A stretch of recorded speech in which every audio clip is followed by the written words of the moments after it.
नमस्कार दोस्तों, आज हम आपके सामने लेकर आए हैं विश्व के भूगोल की एक मैराथन वीडियो। और इस मैराथन वीडियो के हमने आपको पहले 3 टॉपिक करा दिए हैं। आज का हमारा वीडियो का चौथा टॉपिक हो जाएगा वायुमंडल। अगर आपने अभी तक हमारे चैनल को सब्सक्राइब नहीं किया है तो आप हमारे चैनल को सब्सक्राइब अवश्य करें, वीडियो को अपने दोस्तों में भी शेयर करें। और इससे पहले अगर आपने ये वीडियो नहीं देखा है तो आप हमारे चैनल पर विजिट करें, वहाँ आपको सभी वीडियो मिल जाएंगी। तो चलिए देर ना करते हुए शुरू कर लेते हैं आज की इम्पोर्टेंट वीडियो। और आज के इम्पोर्टेंट वीडियो का टॉपिक हो जाएगा वायुमंडल की संरचना। वायुमंडल का सर्वाधिक स्थायित्व तत्व है तो ये है जल वाष्प। वायुमंडल में सर्वाधिक कौन सी गैस मिलती है? तो वायुमंडल में सबसे अधिक गैस मिलती है नाइट्रोजन। वायुमंडल में सर्वाधिक मात्रा में विद्यमान अक्रिय गैस कौन सी है? तो ये है आर्गन गैस। वायुमंडल मुख्यतः गर्म होता है तो ये गर्म होता है पृथ्वी से विकिरण द्वारा। वायुमंडल की गैस की बढ़ती मात्रा का क्रम है तो ये बढ़ता क्रम है ओजोन, कार्बन डाइऑक्साइड, ऑक्सीजन और नाइट्रोजन। कौन सी गैस ग्रीन हाउस प्रभाव के लिए उत्तरदायी है? तो ये उत्तरदायी है CO2 गैस। सूर्य की तीव्र किरणों द्वारा झुलसने से वायुमंडल की कौन सी गैस हमारी रक्षा करती है? तो ये करती है ओजोन। भूपृष्ठ से परिवर्तित अवरक्त विकिरण के अवशेषण द्वारा भू वायुमंडल के तापमान में वृद्धि की प्रक्रिया को क्या कहते हैं? तो ये कहते हैं ग्रीन हाउस प्रभाव। वायुमंडल में नाइट्रोजन की प्रतिशतता है तो ये है 78%।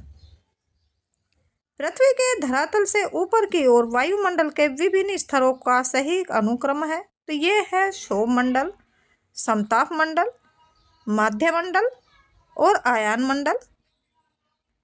किस मंडल को सनमंडल भी कहा जाता है? तो ये कहा जाता है क्षोभमंडल को।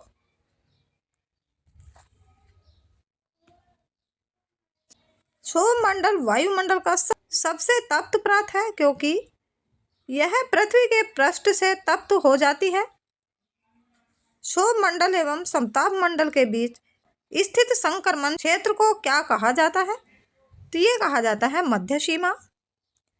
पृथ्वी के वायुमंडल का सर्वाधिक घनत्व कहाँ पर होता है? तो ये होता है क्षोभमंडल में।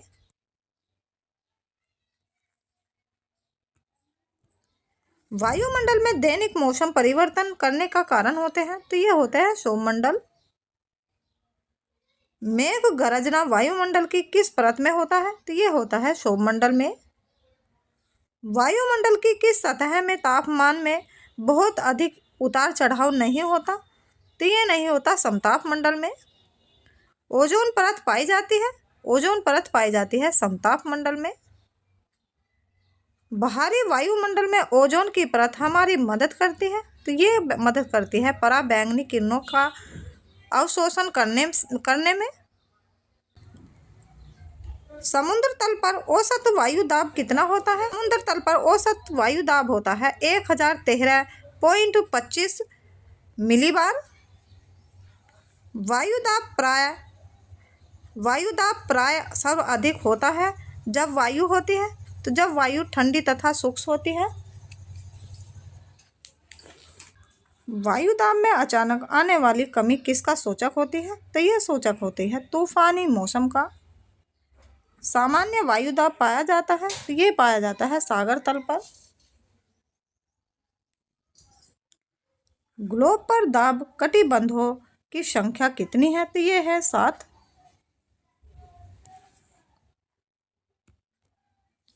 विषुवतीय निम्न दाब पट्टी का विस्तार विषुवतीय रेखा के दोनों ओर कितने अक्षांश तक मिलता है? तो ये मिलता है 5 डिग्री अक्षांश तक। डोलड्रम पट्टी का विस्तार सामान्यतः पाया जाता है तो ये पाया जाता है 5 डिग्री उत्तर, 5 डिग्री दक्षिण तक। डोलड्रम क्षेत्र की विशेषता होती है तो ये होती है निम्न दाब एवं शांत पवन पर। शांत पट्टी किस रेखा के दोनों ओर पाई जाती है? तो ये पाई जाती है भूमध्य रेखा के दोनों ओर। ओजोन परत पृथ्वी के करीब ऊंचाई पर है, तो ये है 20 किलोमीटर ऊंचाई पर। जेट धाराएं प्राय कहाँ पाई जाती है, तो ये पाई जाती है क्षोभ सीमा में। वायुमंडल कई प्रकार की गैसों के मिश्रण से बना है। पृथ्वी के नज़दीक वायुमंडल में मुख्यतः पाई जाती है, तो ये पाई जाती है नाइट्रोजन और ऑक्सीजन। वायुमंडल में सबसे अधिक किस गैस का प्रतिशत है, तो ये प्रतिशत है नाइट्रोजन का। ओजोन परत अवस्थित है, तो ओजोन परत अवस्थित है समताप मंडल में। रेडियो तरंगों के विक्षेपण के लिए वायुमंडल के निम्नलिखित स्तरों में से कौन सा स्तर उत्तरदायी है, तो ये उत्तरदायी है आयन मंडल।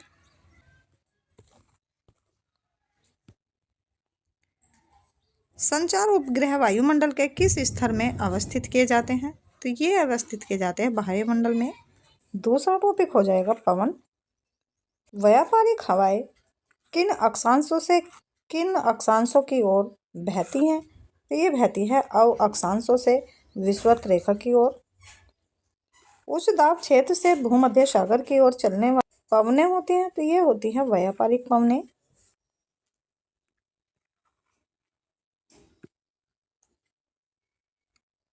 पूरे वर्ष एक ही दिशा में प्रवाहित होने वाली पवन क्या कहलाती हैं, तो ये कहलाती है सनातनी पवन। वह नियमित हवाएं जो कि गरजता चालीसा, प्रचंड चालीसा तथा चीखता 60 के उपनाम से जानी जाती है, किस प्रकार की हवाएं हैं, तो ये हवा है पछुआ हवा।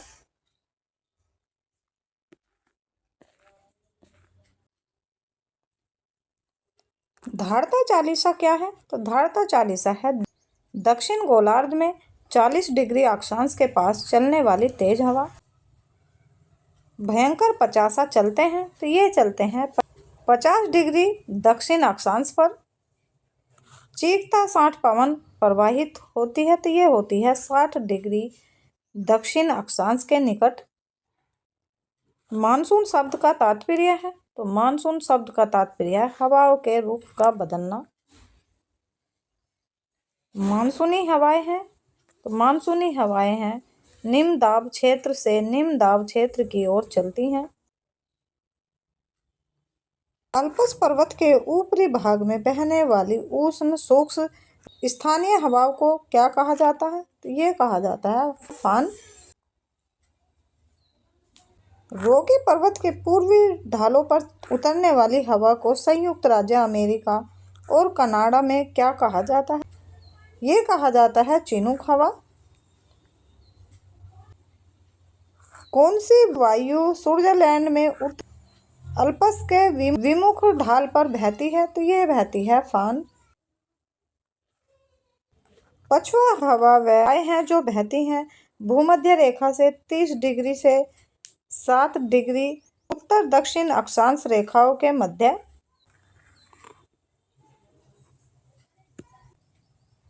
समुद्री समीर बहती हैं, तो ये बहती हैं दिन के समय। वायुमंडलीय हवा पृथ्वी पर रखी जाती हैं, तो ये रखी जाती हैं पृथ्वी के घूर्णन द्वारा। व्यापारिक पवनों की परिघटना किस कारण से होती है, तो ये होती है उष्ण का संवहन।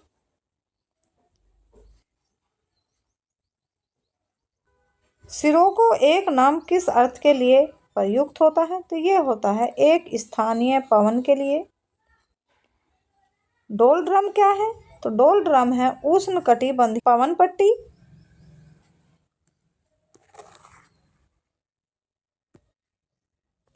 तीसरा टॉपिक हो जाएगा चक्रवात तथा प्रति चक्रवात। चक्रवात किस प्रकार होती है, चक्रवात की उत्पत्ति होती है दो विभिन्न तापमान वाली वायु राशियों के मिलने से। चक्रवात का शांत क्षेत्र क्या कहलाता है, तो ये कहलाता है चक्षुभ। चक्रवात की आंख एक विशेषता है, तो ये है उष्ण कटिबंधीय चक्रवात की। फ्रंटल वर्षा किस कारण से होती है, तो ये होती है चक्रवातीय गतिविधि।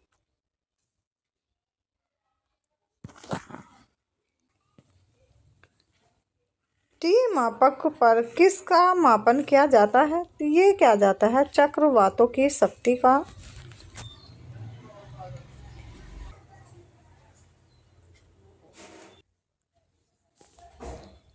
विली विली है तो ये है उत्तर पश्चिमी ऑस्ट्रेलिया का उष्णकटिबंधीय चक्रवात।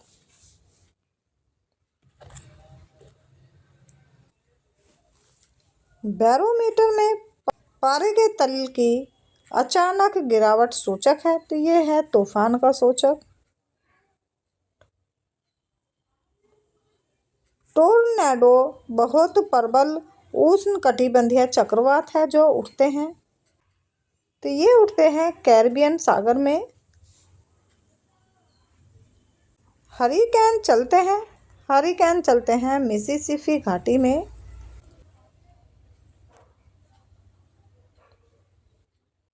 फिलीपींस, जापान तथा चीन सागर में जो उष्णकटिबंधीय चक्रवातीय तूफान आते हैं उन्हें क्या कहा जाता है? उन्हें कहा जाता है टाइफून। उष्णकटिबंधीय चक्रवातों को ऑस्ट्रेलिया में किस नाम से जाना जाता है? तो ये जाने जाते हैं विली विली के नाम से। टॉर्नेडो का मुख्य संबंध है तो टॉर्नेडो का मुख्य संबंध है उत्तरी अमेरिका से। प्रति चक्रवात की विशेषता है तो प्रति चक्रवात की विशेषता है स्वच्छ आसमान, उच्च दबाव वाली हवाएं जो केंद्र से बाहर की ओर चलती हैं क्या कहलाती हैं? तो ये कहलाती हैं प्रति चक्रवात। प्रति चक्रवात में वायु दाब कहाँ अधिक होता है? तो ये होता है केंद्र में। प्रति चक्रवात किस क्षेत्र में कम उत्पन्न होते हैं? तो ये होते हैं भूमध्य रेखा क्षेत्र में। प्रति चक्रवात की आकृति सामान्यतः होती है तो ये होती है गोलाकार। प्रति चक्रवात में वायु की दिशा होती है तो ये होती है उत्तरी गोलार्ध में घड़ी की सुइयों के अनुकूल तथा दक्षिण गोलार्ध में घड़ी की सुइयों के विपरीत। टॉर्नेडो है तो ये है एक निम्न दाब केंद्र।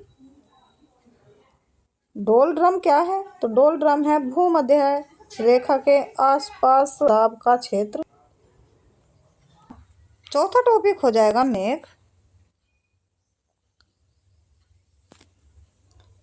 किस मेघ को मोती की माता कहा जाता है? तो ये कहा जाता है पक्षाभ मेघ को। कौन सा मेघ अत्यधिक वर्षा के लिए प्रख्यात है? तो ये है वर्षा स्त्री। ओक्टास मापने का प्रयोग किसके मापने के लिए किया जाता है? तो ये किया जाता है मेघाच्छादन की मात्रा को। नेफोमीटर से किसका मापन किया जाता है? तो ये किया जाता है बादलों की दिशा एवं गति का। कौन सा मेघ वायुमंडल में सर्वाधिक ऊंचाई पर निर्मित होता है? तो ये होता है पक्षाभ मेघ। रेगिस्तानों में बादल बरसते नहीं हैं तो ये नहीं बरसते निम्न आर्द्रता के कारण। किसी स्थान विशेष की वर्षा निर्भर करती है तो ये करती है पर्वतों की दिशा पर। भूमध्य रेखीय प्रदेश में किस प्रकार की वर्षा होती है? तो ये होती है संवहनीय वर्षा। शीतोष्ण कटिबंधीय क्षेत्रों में सामान्यतः किस प्रकार की वर्षा होती है? तो ये वर्षा होती है चक्रवातीय। पवन विमुख ढालों की अपेक्षा पवन विमुख ढालों पर विशिष्ट अधिक होती है, यह किस वर्षा की विशेषता है? तो यह है पर्वतकृत की।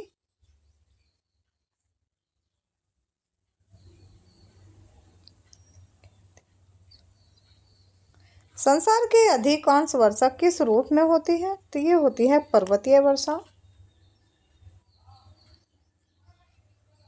किस क्षेत्र में साल भर वर्षा होती है? तो ये होती है भूमध्य रेखा पे।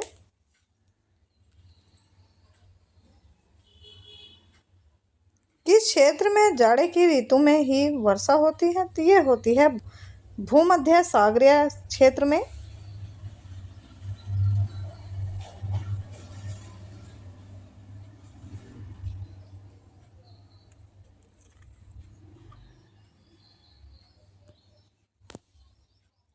विशिष्ट छाया प्रदेश किसे कहते हैं?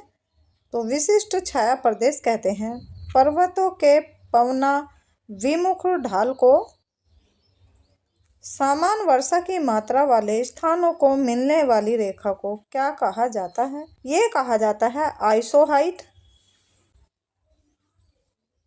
किस प्रकार की वर्षा बिजली की चमक एवं बादलों की गरज के साथ होती है? तो ये होती है संवाहिनी वर्षा। विश्व में सर्वाधिक वर्षा वाला स्थान है तो ये है राम। विश्व का सर्वाधिक सूक्ष्म स्थल कौन सा है? विश्व का सर्वाधिक सूक्ष्म स्थल है अटाकामा।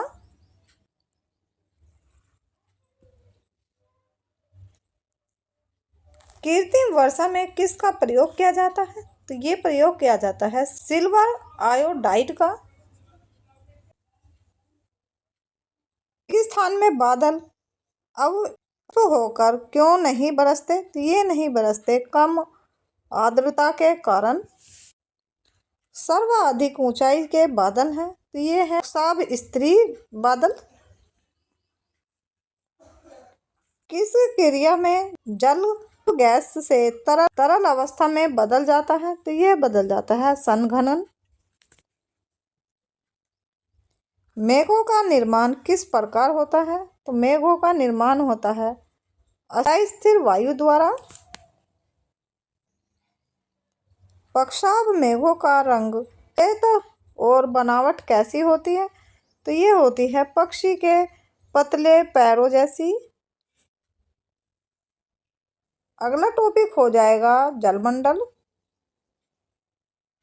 और जलमंडल का टॉपिक देख लेते हैं महासागर एवं सागर। विश्व का सबसे बड़ा महासागर है तो विश्व का सबसे बड़ा महासागर है प्रशांत महासागर। विश्व का सबसे छोटा महासागर है ये है आर्कटिक महासागर। किस महासागर को छिपता हुआ महासागर कहा जाता है? तो ये कहा जाता है आर्कटिक महासागर को।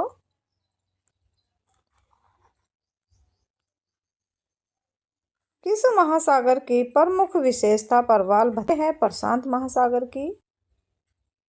विश्व का 4 सबसे बड़ी महासागरों में कौन शामिल नहीं है? तो ये शामिल नहीं है अटलांटिक महासागर।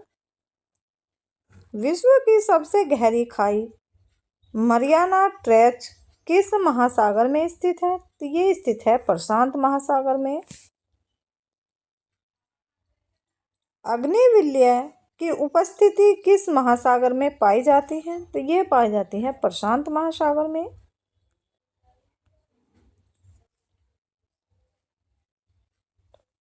अटलांटिक महासागर का सबसे गहरा भाग है तो ये है प्यूर्टो ट्रस्ट। विश्व का सर्वाधिक चौड़ा महाद्वीप मगन तट किस महासागर में स्थित है? तो ये स्थित है आर्कटिक महासागर में। वर्तमान भूमध्य सागर को किस प्राचीन महासागर का अवशेष माना जाता है? तो ये माना जाता है टेथिस महासागर को। द ग्रेट ओशन ट्रेंड मार्ग किस महासागर से होकर गुजरता है? तो ये गुजरता है उत्तरी अटलांटिक महासागर से। बरमूडा त्रिभुज किस महासागर में अवस्थित है? तो यह अवस्थित है उत्तरी अटलांटिक महासागर में।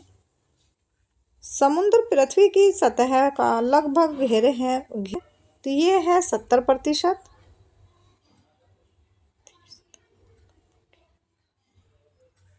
कौन सा सागर महासागरीय मरुभूमि के रूप में अभिहित किया जाता है? तो ये किया जाता है सारगैसो सागर। सारगैसो सागर अवस्थित है ये अवस्थित है उत्तरी अटलांटिक महासागर में। तस्मान सागर किसके मध्य अवस्थित है? तो ये अवस्थित है ऑस्ट्रेलिया व न्यूजीलैंड के मध्य।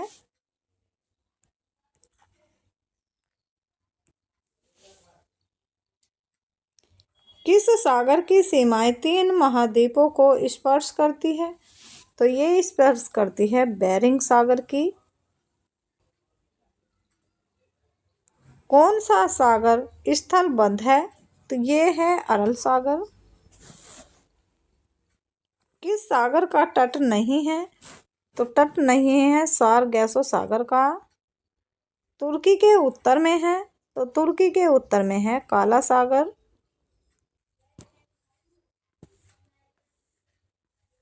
विश्व में क्षेत्रफल की दृष्टि से सबसे बड़ा सागर है? तो ये है दक्षिणी चीन सागर। विश्व में सबसे बड़ी खाड़ी है? तो सबसे बड़ी खाड़ी है मैक्सिको की खाड़ी। कौन सी सामुदायिक नहर उत्तरी सागर और बाल्टिक सागर को जोड़ती है? तो ये जोड़ती है कील नहर। विश्व में किस खाड़ी की तट रेखा सर्वाधिक लंबी है? तो ये है हडसन की खाड़ी की। सारगैसो सागर प्रख्यात है? तो ये है समुद्री शैवाल से भरा स्थिर जल हेतु। सबसे लवणीय सागर है? तो ये है मृत सागर। सैलिबी सागर जहाँ है? तो ये है आर्कटिक महासागर।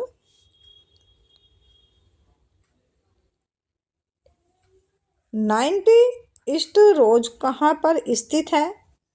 तो स्थित है हिंद महासागर में। आकस्मिक बाढ़ का संबंध किससे है? तो ये संबंध है सुनामी से। जिस महासागर से सारगैसो संबंधित है वह है उत्तरी अटलांटिक। सारगैसो सागर उत्तरी अटलांटिक महासागर में स्थित एक क्षेत्र।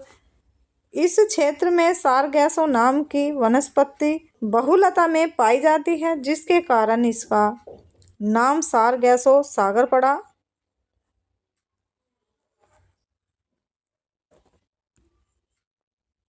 सारगैसो समुद्र की विशिष्टता है? तो ये है विशिष्ट समुद्री वनस्पति का। अगला टॉपिक देख लेते हैं महासागरीय जलधाराएं। विश्व की सबसे तेज बहने वाली महासागरीय जलधारा है? तो ये है गल्फ स्ट्रीम जलधारा। कौन सी महासागरीय जलधारा यूरोप का गर्म कमल के नाम से लोकप्रिय है? तो ये है गल्फ स्ट्रीम जलधारा। किस जलधारा को क्रिसमस के बच्चे की धारा कहते हैं? तो ये कहते हैं अल नीनो जलधारा को।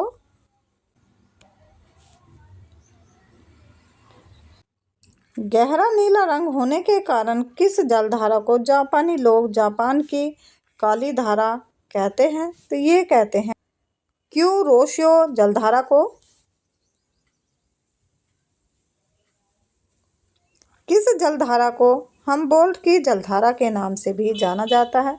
तो ये जाना जाता है पेरू की जलधारा को। समुद्र की गर्म जलधारा किस ओर जाती हैं? तो ये जाती हैं ध्रुवों की ओर। गल्फ स्ट्रीम धारा की उत्पत्ति होती है? तो ये होती है मैक्सिको की खाड़ी में। अल नीनो जलधारा कहाँ प्रकट होती है? तो ये प्रकट होती है पेरू के तट पर।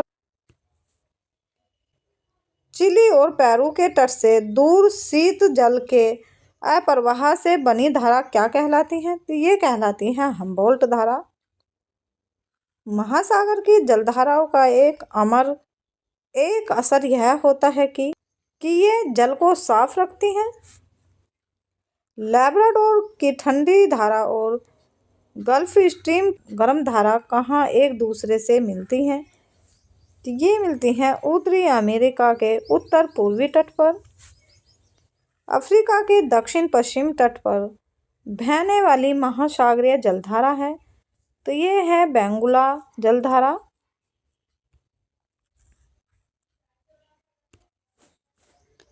कौन सी जलधारा दक्षिण अटलांटिक महासागर में धाराओं के एक पूर्ण वृत्त के निर्माण से योगदान नहीं देती है? तो ये नहीं देती कैनारी। शीत समुद्री धारा है, तो ये है हम्बोल्ट धारा।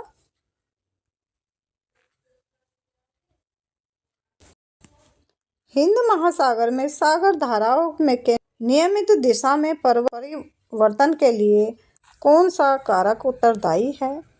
तो ये है हिंद महासागर में मानसूनी प्रवाह पाया जाता है। बैंगुला धारा है, तो ये है ठंडी महासागरीय धारा। रैनल जलधारा किस महासागर की जलधारा है? तो ये है अटलांटिक महासागर की। ब्राजील की जलधारा है, तो ये है गर्म जलधारा। पूर्वी ऑस्ट्रेलियाई धारा किस प्रकार की है? तो ये है गर्म सागरीय धारा। अंगुलहास धारा चलती है, तो ये चलती है हिंद महासागर में।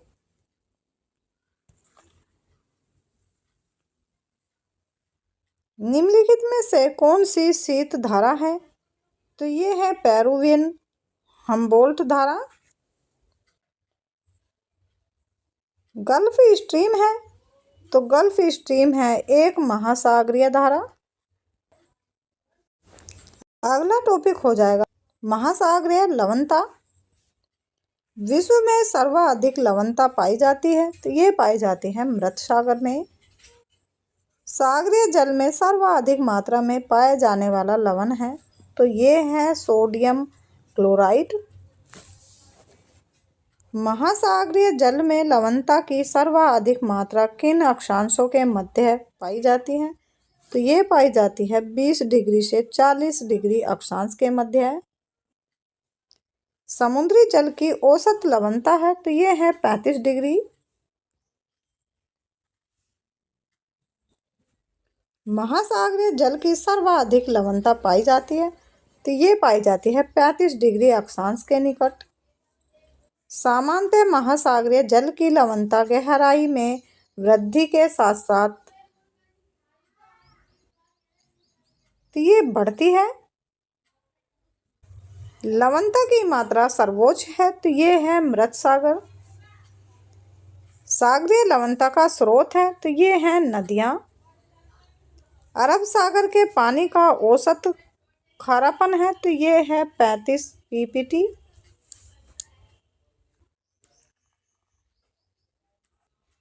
मृत सागर में उच्च लवणता का कारण है, तो ये है स्थिर जल। काला सागर में लवणता की मात्रा कम होने का कारण है, तो ये है नदियों द्वारा स्वच्छ जल की आपूर्ति। किस महासागर की लवणता सबसे अधिक है? तो ये है अटलांटिक महासागर की। उत्तर सागर में अपेक्षाकृत अधिक लवणता का कारण है, तो ये है उत्तरी अटलांटिक प्रवाह।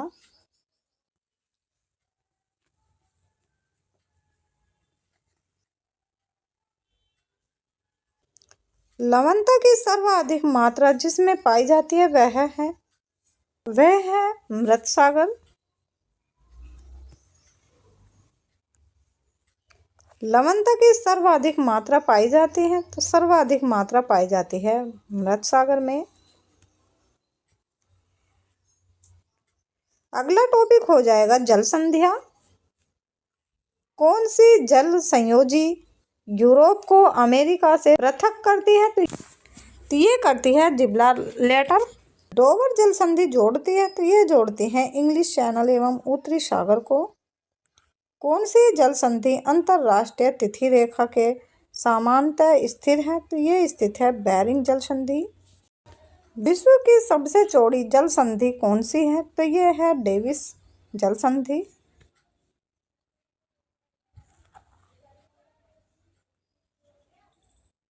बेरिंग जल संधि किन दो स्थल भागों को अलग करती है? तो ये अलग करती है एशिया और अमेरिका को। हार्मुज जल संधि किन दो देशों को अलग करती है? तो ये दो देश हो जाएंगे ईरान और ओमान। ऑस्ट्रेलिया एवं पापुआ न्यू गिनी को कौन अलग करता है? तो ये अलग करता है टॉरस जल संधि। पाक जल संधि किन दो देशों को अलग करती है? तो ये करती है भारत एवं श्रीलंका को।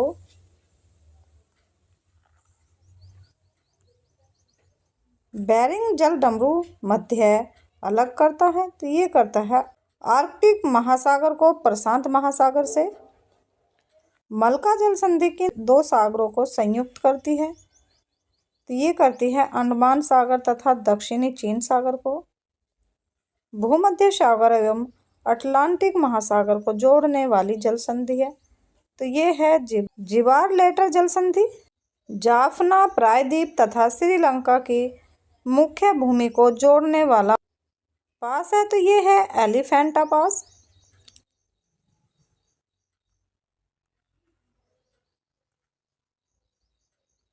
जिब्राल्टर जल संधि किन दो देशों को एक दूसरे से अलग करती है?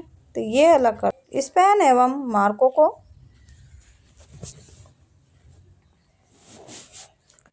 कौन सा जलाशय अंडमान और निकोबार द्वीप समूह को अलग करता है? तो ये करता है 10 डिग्री चैनल। पाक स्टेट किन के बीच स्थित है? तो ये स्थित है बंगाल की खाड़ी और मन्नार की खाड़ी के बीच। किस जल डमरू मध्य में से निकली गई सुरंग यूनाइटेड किंगडम और फ्रांस को जोड़ती है? तो ये जोड़ती है डोवर जल डमरू मध्य।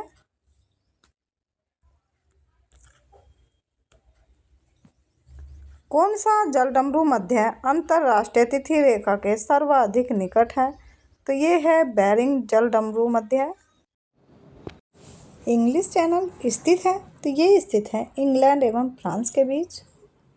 हिंद महासागर और लाल सागर को कौन सी जल संधि जोड़ती है? तो ये जोड़ती है बाब अल मंदेव जल संधि। मलका जल संयोजक में आने जाने की सुविधाएं हैं, तो ये आने जाने की सुविधा है हिंद महासागर से चीन सागर तक।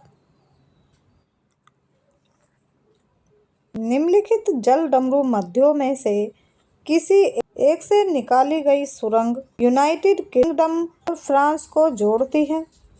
तो ये जोड़ती है डोवर जल डमरू मध्य।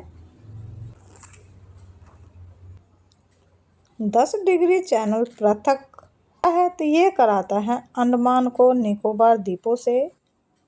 तो टॉपिक हो जाएगा परवाल भित्ति। परवाल क्या है? तो परवाल है एक समुद्री जीव। परवाल भित्ति है, ये है समुद्री जीवों द्वारा निर्मित भित्ति।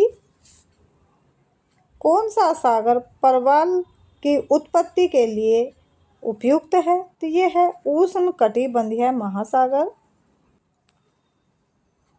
परवाल के विकास के लिए औसत सागरीय लवणता होनी चाहिए, ये होनी चाहिए 27% से 32% तक। परवाल भित्तियाँ मुख्य रूप से पाई जाती हैं, तो ये पाई जाती हैं 30 डिग्री N से 30 डिग्री S अक्षांश के मध्य। जो परवाल भित्ति समुद्री तट से कुछ दूर हटकर बनी होती हैं, क्या कहलाती हैं?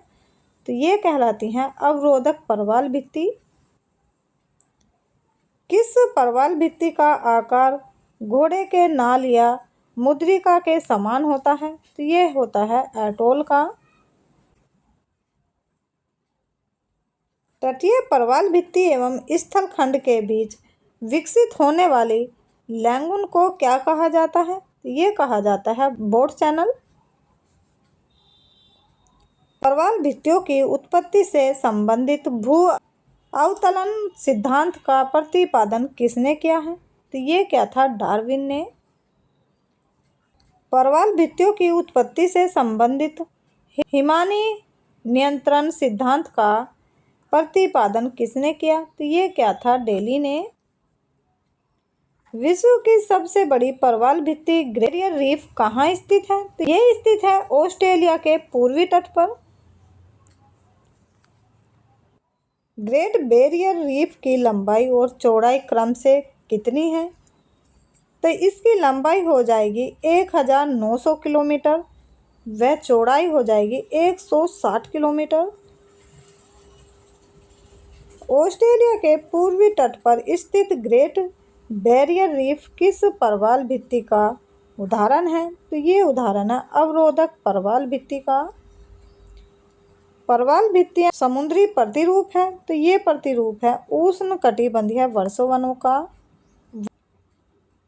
विश्व की सबसे बड़ी प्रवाल भित्तियां किस देश के तट के निकट पाई जाती हैं? तो ये पाई जाती हैं ऑस्ट्रेलिया के निकट।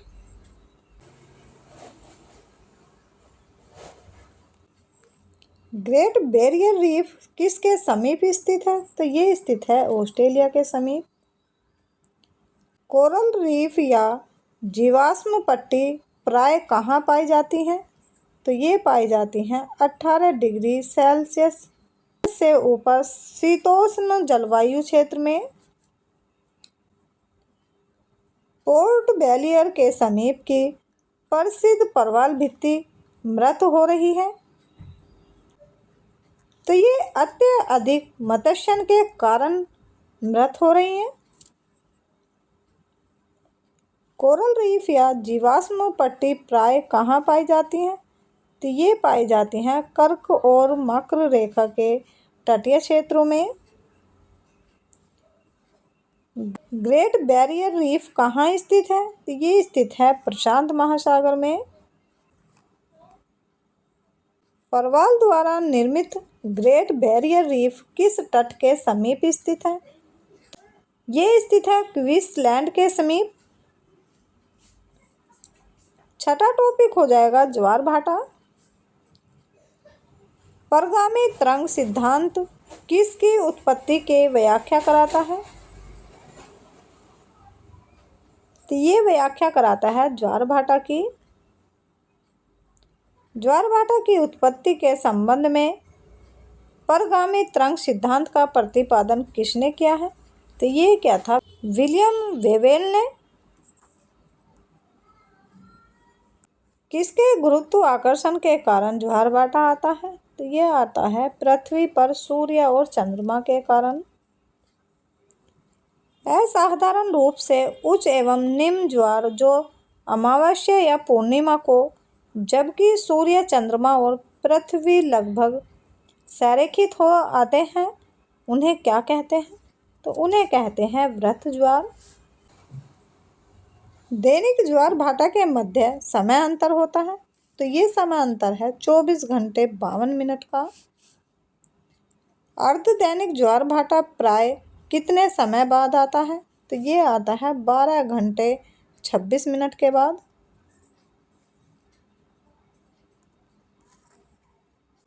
जब सूर्य एवं चंद्रमा पृथ्वी के निकटतम पहुंचकर सीधी अवस्था प्राप्त कर लेती है, तो ऐसी स्थिति में आने वाले ज्वार को क्या कहा जाता है? तो ये कहा जाता है सर्वोच्च ज्वार। ज्वारों की उत्पत्ति के लिए उत्तरदायी कारक है, तो ये कारक है पृथ्वी का अपकेंद्रीय बल तथा चंद्रमा एवं सूर्य का गुरुत्वाकर्षण बल। विश्व में सबसे ऊंचा ज्वार कहाँ आता है? तो ये आता है फंडी की खाड़ी में। ज्वार भाटा की उत्पत्ति में किसका प्रभाव अधिक होता है? तो ये प्रभाव अधिक होता है चंद्रमा का। महासागर में ज्वार भाटा की उत्पत्ति के क्या कारण है? तो इसके कारण है गुरुत्वाकर्षण, अभिकेंद्रीय बल तथा अपकेंद्रीय बल। अप्रत्यक्ष उच्च ज्वार उत्पन्न होने का कारण है, तो ये कारण है पृथ्वी का अपकेंद्रीय बल। महासागरों में ऊंची जल तरंगें कैसे उत्पन्न होती हैं? तो ये उत्पन्न होती है चंद्रमा से। अगला टॉपिक देख लेते हैं ऊर्जा संसाधन। विश्व के कुल ऊर्जा उत्पादन में योगदान के आधार पर ऊर्जा संसाधन का सही अवरोही क्रम है, तो ये सही अवरोही क्रम हो जाएगा पेट्रोलियम, कोयला, प्राकृतिक गैस, जल विद्युत। विश्व के कुल व्यापारिक ऊर्जा उत्पादन का सर्वाधिक भाग किस स्रोत से प्राप्त होता है? तो ये होता है पेट्रोलियम से।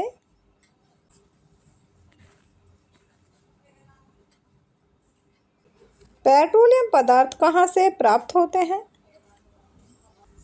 तो ये प्राप्त होते हैं तलछटीय चट्टानों से। पेट्रोलियम के संचित भंडार की दृष्टि से देशों का सही अवरोही क्रम है। तो सही अवरोही क्रम है सऊदी अरब, इराक, कुवैत और ईरान। कौन सा देश एक वर्ष में सर्वाधिक मात्रा में कच्चे तेल का उत्पादन करता है? तो ये उत्पादन करता है सऊदी अरब।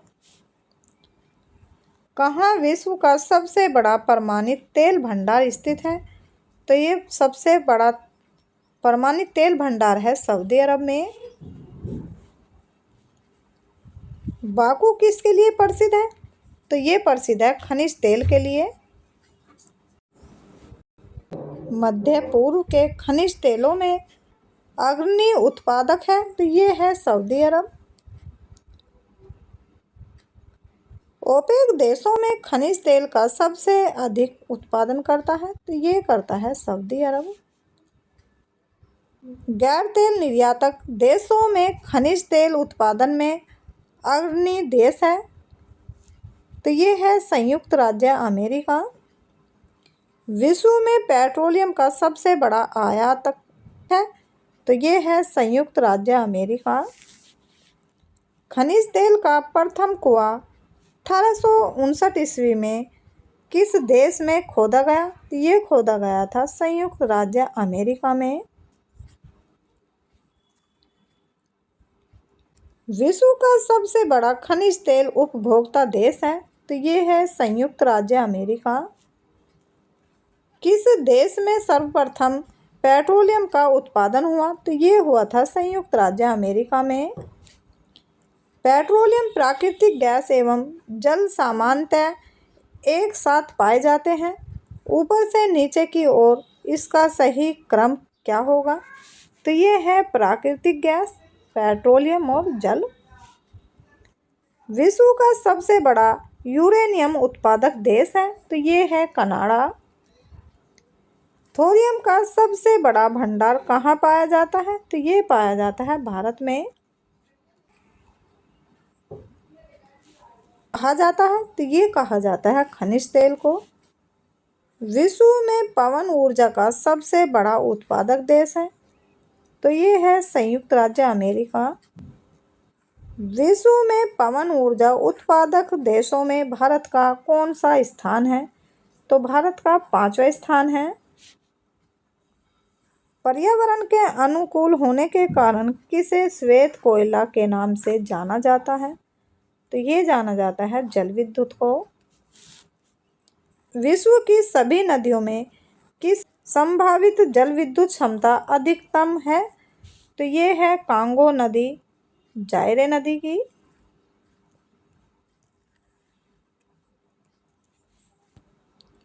विश्व में अधिकतम संभाव्य जल शक्ति वाले नदी बेसिन है तो ये है कांगो, कोलंबिया, यांगतीसी। विद्युत उत्पादन के लिए भूतापीय ऊर्जा का प्रयोग सबसे पहले किस देश में किया गया? तो ये किया गया था इटली में। किस देश में जल विद्युत की विद्युत ऊर्जा का एकमात्र स्रोत है? तो ये है स्विट्जरलैंड में। जल विद्युत उत्पादन है सर्वाधिक उपयुक्त भौगोलिक दिशाएं किस देश में उपलब्ध है? तो ये उपलब्ध है कांगो गणराज्य में।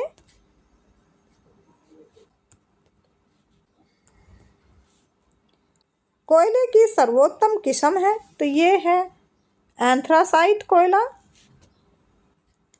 विश्व में पाया जाने वाला अधिकांश कोयला किस प्रकार का है? ये है बिटुमिन्स प्रकार का।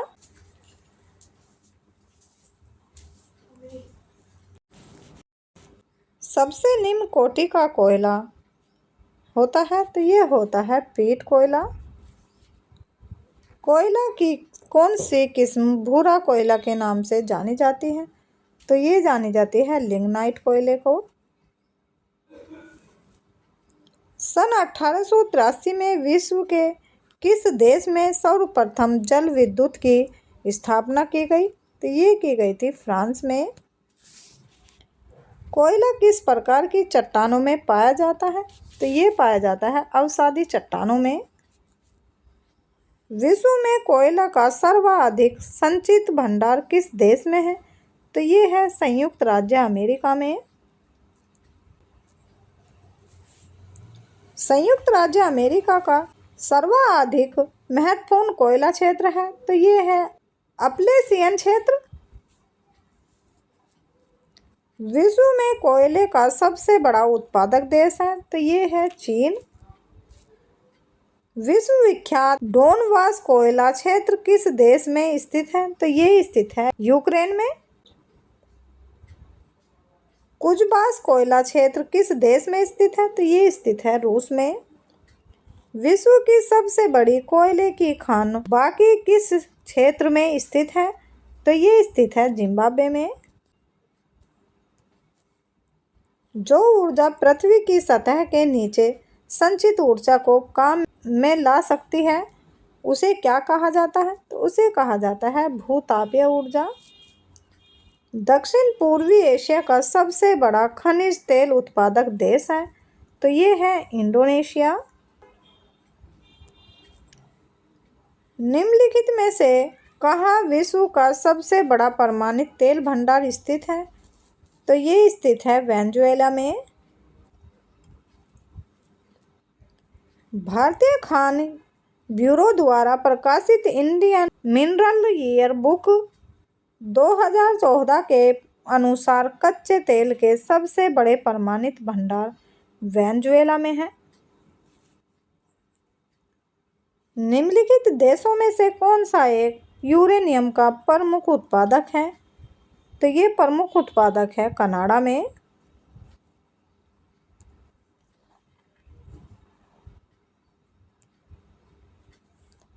यूरेनियम के सर्वाधिक भंडार हैं तो सर्वाधिक भंडार हैं ऑस्ट्रेलिया में। विश्व में यूरेनियम के वृहत भंडार पाए जाते हैं तो ये पाए जाते हैं ऑस्ट्रेलिया में। रूर बेसिन कोयला उत्पादक क्षेत्र किस देश में स्थित है? तो ये स्थित है जर्मनी में। बाकू की प्रसिद्ध क्यों है? तो ये प्रसिद्ध है पेट्रोलियम के लिए। अगला टॉपिक हो जाएगा प्रमुख उद्योग। आइसोडोपेन शब्द का प्रयोग किया जाता है तो ये किया जाता है औद्योगिक स्थानीयकरण में। उद्योगों में स्थानीयकरण हेतु आइसोडोपेन शब्द का प्रयोग सर्वप्रथम किसने किया? तो ये क्या था वेबर ने। उद्योगों के स्थानीयकरण का प्रतिरूप किसने प्रतिपादित किया था? तो ये क्या था वेबर ने। संयुक्त राज्य अमेरिका का सबसे बड़ा लोहा इस्पात उत्पादक क्षेत्र कौन सा है? तो ये है पिट्सबर्ग क्षेत्र। विश्व के 1/3 से अधिक कच्चे इस्पात का उत्पादन प्राप्त होता है तो ये होता है चीन से। किस देश ने सर्वप्रथम कागज बनाना प्रारंभ किया? तो ये प्रारंभ किया था चीन ने। कौन सा प्रमुख कागज उत्पादक देश है? तो ये है कनाडा। विश्व में अखबारी कागज का सबसे बड़ा उत्पादक देश कौन सा है? तो ये है कनाडा। वर्तमान समय में जूट उद्योग की दृष्टि से विश्व में प्रथम स्थान किसका है? तो प्रथम स्थान है भारत का। वर्तमान समय में जूट उद्योग का केंद्रीयकरण देखने को मिलता है तो ये मिलता है भारत एवं बांग्लादेश में। विश्व का पहला जूट मिल कहाँ स्थापित किया गया? तो ये किया गया था स्कॉटलैंड के डुंडी में। विश्व में सबसे अधिक लुगदी का उत्पादक कहाँ होता है? तो ये होता है कनाडा में। वर्तमान समय में सूती वस्त्र के उत्पादन में विश्व में प्रथम स्थान किस देश का है? तो ये है चीन का। किस देश को चीन का मैनचेस्टर कहा जाता है? तो ये कहा जाता है शंघाई को। भारत का सबसे बड़ा एवं संगठित उद्योग कौन सा माना जाता है? तो ये माना जाता है सूती वस्त्र उद्योग। किस देश का सूती वस्त्र उद्योग पूर्ण रूप से आयातित कपास पर निर्भर है? तो ये है जापान का। जापान का मैनचेस्टर कहलाता है? तो ये कहलाता है का। विश्व में रेशमी वस्त्र का सबसे बड़ा उत्पादक देश है? तो ये है चीन। जहाज निर्माण की दृष्टि से कौन सा देश विश्व में प्रथम स्थान रखता है? तो ये रखता है जापान। वायुयान निर्माण में अग्रणी देश है? तो ये है संयुक्त राज्य अमेरिका। ऑटोमोबाइल उद्योग की दृष्टि से किस देश का विश्व में अग्रणी स्थान है? तो ये है जापान का। ढाका प्राचीन काल में किस लिए प्रसिद्ध था? तो ये था मलमल के लिए प्रसिद्ध।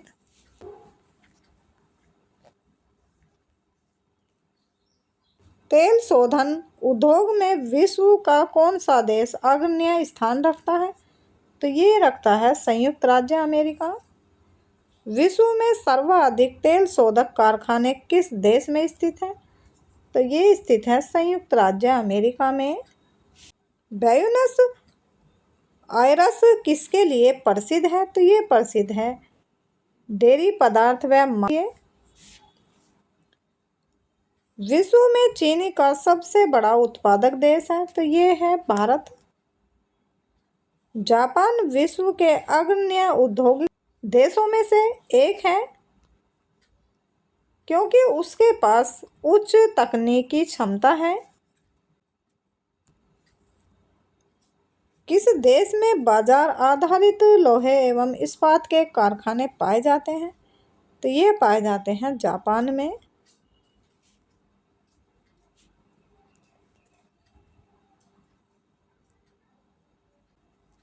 8वां टॉपिक हो जाएगा खनिज। एशिया का सबसे बड़ा लोहा इस्पात उत्पादक देश है? तो ये है जापान। कौन सा देश बड़ी मात्रा में लोहे अयस्क का आयात करता है? तो ये करता है जापान। विश्व में बॉक्साइट का सर्वाधिक संचित भंडार पाया जाता है? तो ये पाया जाता है ऑस्ट्रेलिया में। यूक्रेन स्थित निकोपाल किस खनिज के उत्खनन के लिए प्रसिद्ध है? तो ये प्रसिद्ध है मैग्नीज के लिए। अफ्रीका महाद्वीप में सबसे बड़ा तांबा उत्पादक देश? तो ये है जाम्बिया।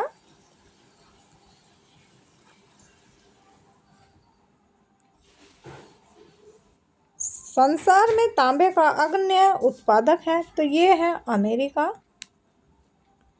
कौन सा देश तांबे का निर्यातक है? तो ये है जाम्बिया। विश्व का सर्वाधिक स्वर्ण उत्पादक देश कौन सा है? तो ये है दक्षिण अफ्रीका। ऑस्ट्रेलिया में स्थित कालगुरी किसके लिए विख्यात है? तो ये है स्वर्ण उत्पादक के लिए विख्यात। जोहान्सबर्ग किसके लिए प्रसिद्ध है? तो ये प्रसिद्ध है सोने की खान के लिए। संयुक्त राज्य अमेरिका की सबसे बड़ी स्वर्ण उत्खनन खान होम स्टे किस राज्य में स्थित है? तो ये स्थित है दक्षिण डैकोटा में। विश्व के विशालतम स्वर्ण क्षेत्र दक्षिण अफ्रीका की कौन सी पर्वत श्रेणियों में अवस्थित है? तो ये अवस्थित है विटवाटरसलैंड में। विश्व में चांदी का सबसे बड़ा उत्पादक है? तो ये है मैक्सिको। हीरा व्यापार का सबसे बड़ा केंद्र है? ये है एंटवर्प। हीरा का उत्पादन में किस महाद्वीप का एक अधिकार है? तो ये है अफ्रीका का। आभूषण में प्रयोग किए जाने वाले हीरे का सबसे बड़ा उत्पादक कौन है? तो ये है दक्षिण अफ्रीका। औद्योगिक हीरे का सबसे बड़ा उत्पादक देश है तो ये है जायरे कांगो। दक्षिण अफ्रीका में स्थित बेरेल किसके लिए प्रसिद्ध है? तो ये प्रसिद्ध है हीरे के लिए। संयुक्त राज्य अमेरिका की किस पहाड़ी को पृथ्वी की सबसे घनी पहाड़ी कहा जाता है? तो ये कहा जाता है ब्यूटे पहाड़ी को। विश्व का कौन सा देश टीन का सर्वाधिक उत्पादक करता है? तो ये करता है मलेशिया। विश्व में कौन सा देश टीन का सर्वाधिक निर्यात करता है? तो ये करता है मलेशिया।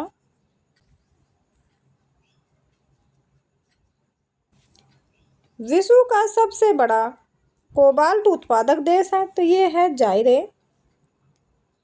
निकेले का सबसे अधिक उत्पादन कहाँ होता है? तो ये होता है कनाडा में। विश्व में निकेल का सबसे बड़ा निर्यातक देश है तो ये है कनाडा। कनाडा का कौन सा क्षेत्र निकेल उत्पादन के लिए विश्व प्रसिद्ध है? तो ये है सैंडबेरी क्षेत्र। कौन सा खनिज काला सीसा तथा पल्मबगों के नाम से जाना जाता है? तो ये जाना जाता है ग्रेफाइट।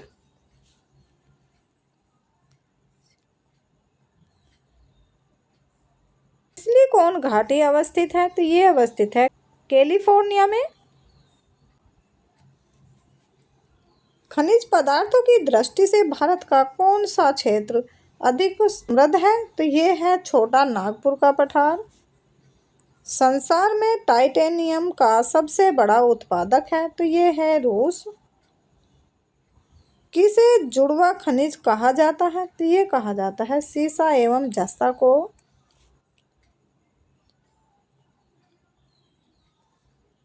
जोहान्सबर्ग विख्यात है तो ये विख्यात स्वर्ण खनन हेतु। किम्बेरेल प्रसिद्ध है तो ये प्रसिद्ध है हीरे की खनन के लिए। डोनबास क्षेत्र प्रसिद्ध है तो ये प्रसिद्ध है कोयले के लिए। किस देश को यूरेनियम सिटी स्थापित करने का श्रेय दिया जाता है? तो ये दिया जाता है कनाडा को।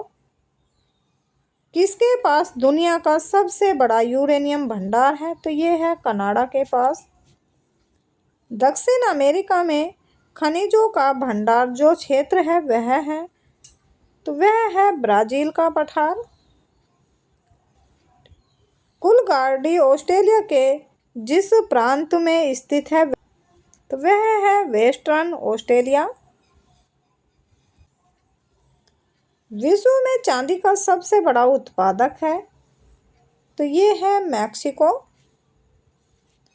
मैक्सिको सबसे बड़ा उत्पादक है तो ये है चांदी का। बॉक्साइट किसकी कच्ची धातु है? तो ये है एल्यूमिनियम की कच्ची धातु।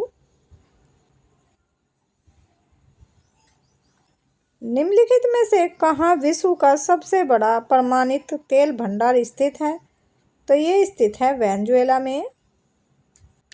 निम्न में से कौन सा देश हीरे का सबसे बड़ा उत्पादक है? तो ये है रूस। तो चलिए दोस्तों, आज का वीडियो यहीं समाप्त करते हैं। कल फिर मिलेंगे एक नई वीडियो के साथ। तब तक के लिए नमस्कार, जय हिंद।